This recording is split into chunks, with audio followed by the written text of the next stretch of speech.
नर्मदा को लेकर झूठी और कोरी राजनीति कर रही है भाजपा। कांग्रेस सरकार ने स्वीकृत की थी नर्मदा उद्वहन सिंचाई परियोजना, उसके पुख्ता प्रमाण मेरे पास मौजूद हैं। कैलाश विजयवर्गीय भाजपा कार्यकर्ताओं को सैनिक कहते हैं। इसके पलटवार में कहा कि विजयवर्गीय को इतने ही सैनिक बनाने का शौक है तो फिर आर्मी में ही चले जाना था। राजनीति करने की क्या जरूरत है और क्या कुछ कहा पूर्व पर्यटन और नर्मदा घाटी विकास मंत्री सुरेंद्र सिंह हनी बघेल ने।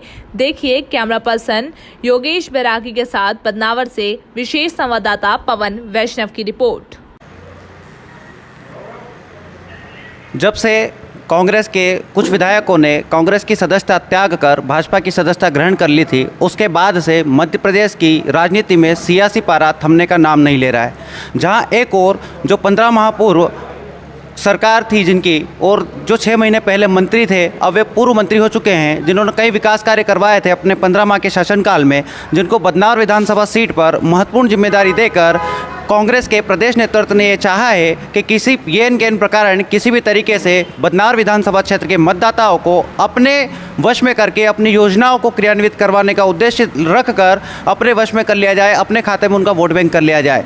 इसी तारतम्य में हमारे बीच मध्य प्रदेश के पूर्व मंत्री जो कि पर्यटन, नर्मदा एवं विकास प्राधिकरण के मंत्री सुरेंद्र सिंह हन्नी बघेल जी हमारे साथ मौजूद है, जिनको राजनीतिक विरासत में मिली थी और इन्होंने अपनी राजनीतिक जो विरासत में मिली थी उसको बखूबी निर्वहन किया है और अपने पिताजी की राजनीति को, उत्तरदायित्व को पूरी ईमानदारी से निभाते हुए प्रदेश सरकार में एक पर्यटन मंत्री के पद पर काबिज हुए थे। हम इनसे जानते हैं कि किस तरीके से इनकी क्या रणनीति होगी, बदनावर विधानसभा को अपने इस खाते में ले जाने के लिए क्या प्रयास करेंगे। नमस्कार बघेल साहब, हम आपसे जानना चाहेंगे कि अभी वर्तमान में एक मुद्दा गरमाया हुआ है नर्मदा के आगमन को लेकर। भाजपा का कहना है कि उन्होंने यहाँ बदनावर में नर्मदा का आगमन करवाया है, जबकि आपने खुले मंचों से, कमलनाथ जी ने खुले मंचों से कहा है कि नर्मदा का जो यहाँ आगमन हुआ है वो कांग्रेस सरकार की देन है। इसके पीछे वास्तविक तथ्य क्या है, बताइए। देखिए, मध्य प्रदेश में 15 वर्षों के बाद में कांग्रेस की सरकार बनी और हमारे परम श्रद्धेय माननीय कमलनाथ जी की मंशा ये थी कि सिंचाई के क्षेत्र में पूरे प्रदेश में काम किया जाए। और जिस विभाग की मुझे जवाबदारी मिली, मेरी प्राथमिकता मेरा ज़िला था और उस ज़िले में बदनावर विधानसभा भी आती है और बदनावर विधानसभा से काफ़ी पुराना हमारा संबंध है। जब मेरे पिता स्वर्गीय श्री प्रताप सिंह जी बघेल लोकसभा का चुनाव लड़े तो इतिहास गवाह है कि बदनावर की जनता ने कांग्रेस का साथ दिया और बदनावर से कांग्रेस को लीड मिली। वही एक समय था जब पिताजी को यहाँ से बदनावर की से लीड मिली और हम लोग लोकसभा चुनाव जीत के गए। तो मेरा पूरा प्रयास था कि बदनावर में कोई सिंचाई की बड़ी योजना हम दें। मुझे अवसर दिया कमलनाथ जी ने।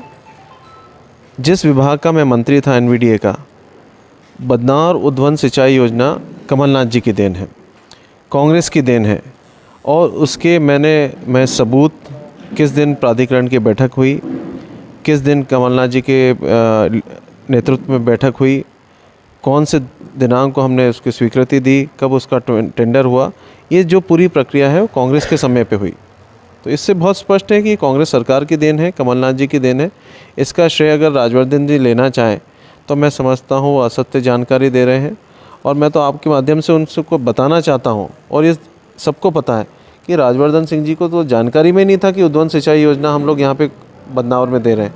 पर जब उसकी स्वीकृति हो गई और जब यहाँ का कार्यक्रम बनने लगा कमलनाथ जी का, तब उनकी जानकारी में आया कि उनने तो कभी मांगा ही नहीं, उन्होंने कहा ही नहीं, बिन मांगे कमलनाथ जी ने इतनी उद्वहन बड़ी योजना बदनावर की जनता को दी।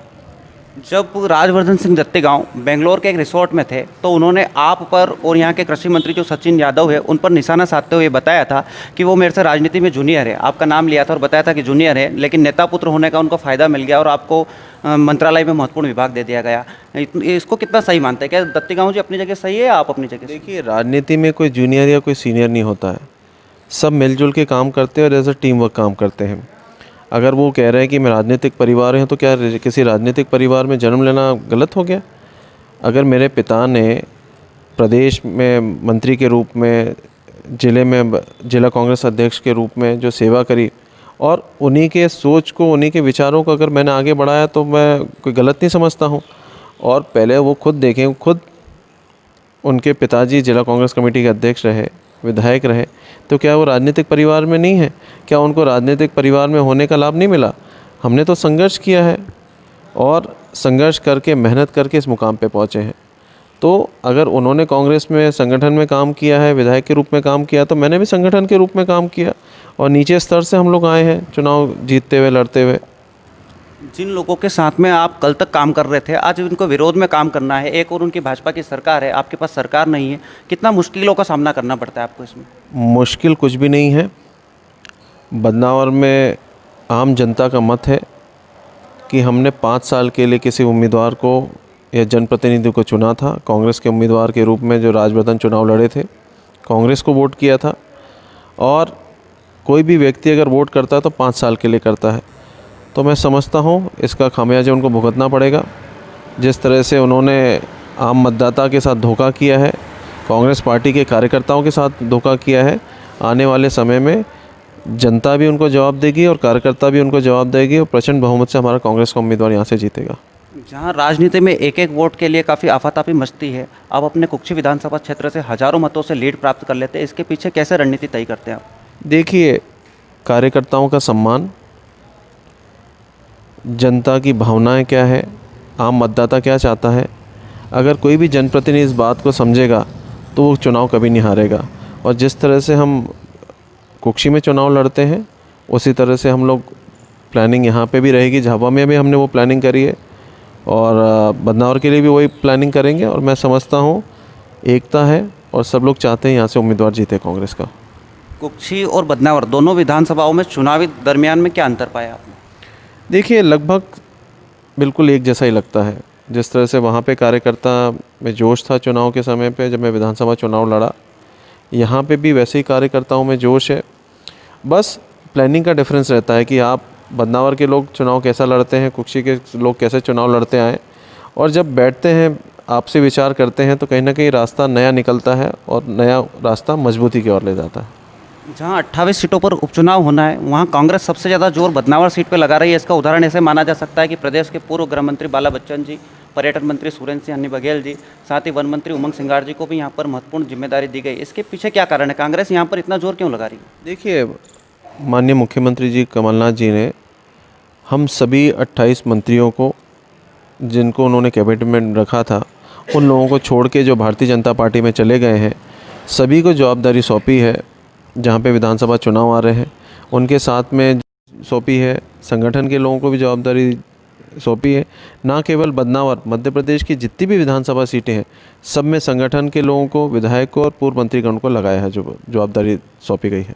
आपने एक बार मीडिया से चर्चा के दौरान जो भाजपा के राष्ट्रीय महासचिव है कैलाश विजयवर्गीय जी, उन पर निशाना साधे था कि उनका बेटा बल्ला चलाता है, वो आग लगाते हैं। अब कल जब तिलगारा में एक सभा आयोजित हुई थी तो उन्होंने वहाँ फिर से भाजपा के कार्यकर्ताओं को देश की सुरक्षा के लिए सैनिक बताया है। कितना उचित है ये? क्या सही है? देखिए, विजयवर्गीय जी अगर इतना ही राष्ट्रीय प्रेम होता और देश की सरहद पे जाने की बात होती तो राजनीति में आने के पहले वो आर्मी में ज्वाइन कर लेते और जाते लड़ने। तब उनको मानते हैं हम इतने बड़े देशभक्त और इतने बड़े लोगों की आवश्यकता उनको महसूस आज हो रही है, तो तब उनको चले जाना था, राजनीति में नहीं आना था, उनको चले जाना था आर्मी में।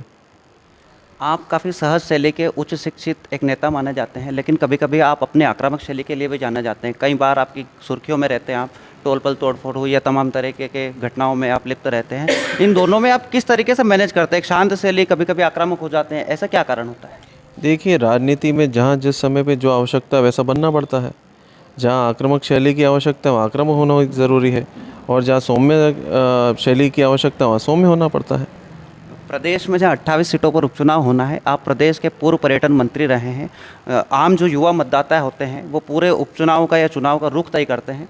अपने जो साथी है या कार्यकर्ता है या युवा साथी है, उनको क्या संदेश देंगे आप? देखिए, मध्य प्रदेश का युवा 15 साल तक बेरोज़गार भटकता रहा। शिवराज जी घोषणाएं करते रहे, आश्वासन देते रहे, पर 15 वर्षों में कुछ नहीं किया। कमलनाथ जी के नेतृत्व में कांग्रेस की सरकार बनी तो कहीं ना कहीं युवाओं को लगा कि मध्य प्रदेश में युवाओं को अवसर मिलेगा, रोज़गार के अवसर आएंगे, नए उद्योग आएंगे। और जिस तरह से इन्वेस्टर मीट मध्य प्रदेश में हुई, पर्यटन में मैंने विशेषकर इस बात को ध्यान रखा कि यहाँ के युवाओं को रोज़गार मिले, और की थी भी कि उनको रोज़गार उपलब्ध हो मध्य प्रदेश में, और उसका रास्ता खुलने लगा था। पर कहीं ना कहीं जैसे सत्ता परिवर्तन हुआ, भाजपा भारतीय जनता पार्टी की सरकार आई, तो वो युवा कहीं ना कहीं अभी भी सोच रहे हैं कि मध्य प्रदेश में कांग्रेस की वापस सरकार आए, और विशेषकर आदिवासी बहुल क्षेत्रों से जो युवा पढ़ के जाते हैं, बैकलॉग के पद भरने की तैयारी मध्य प्रदेश की में कांग्रेस की सरकार ने कर ली थी और लगभग 1.5 लाख बैकलॉग के पद भरे जाते। तो कहीं ना कहीं उनको लगता है भारतीय जनता पार्टी तो 15 वर्ष तक ही नहीं है, कांग्रेस अगर वापस सरकार में आती है तो वापस युवाओं के जो बैकलॉग के जो पद